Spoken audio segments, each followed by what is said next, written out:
Hey everybody, this is going to be a pretty quick video. I'm going to speed up a lot of it.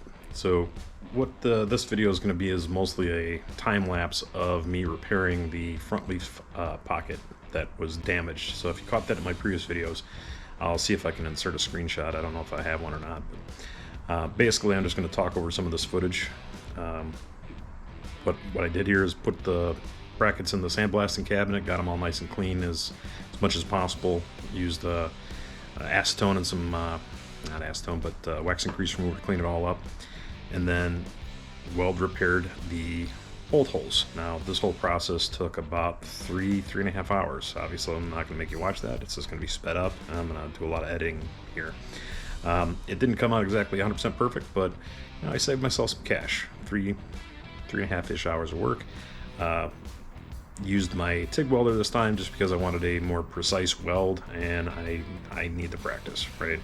The welds didn't come out the prettiest. There was some porosity in there as well that I just, every time I welded it, and I actually welded it and ground it down 2 or 3 times trying to get rid of some of the porosity, and it just couldn't get all of it. But I believe it's going to be structurally sound by the time we get to the end of it.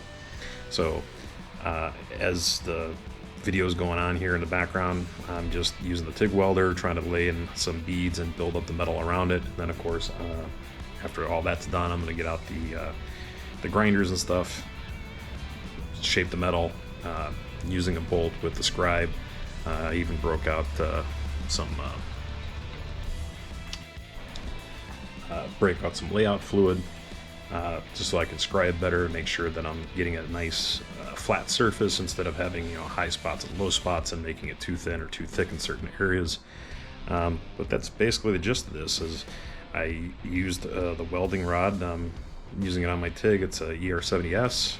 Had to turn the fan down in the garage just so I wasn't blowing away all the shielding gas, and just run through it. Lay up some beads, make the metal nice and thick, and then once it was all said and done, you'll see the end result here in a little bit.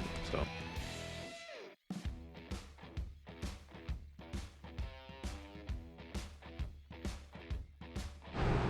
Alright, epoxy primered and chassis blacked. I don't know, can you tell which one I worked on? Yeah, it wasn't that one. Yeah, it was that one.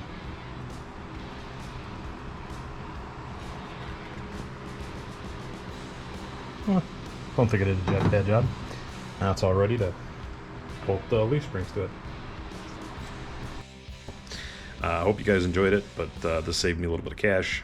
On top of that, saved me time waiting for it to ship in case, you know, it's on back order, which just about everything is nowadays. So hope you guys enjoyed the video. Click like, subscribe, comment.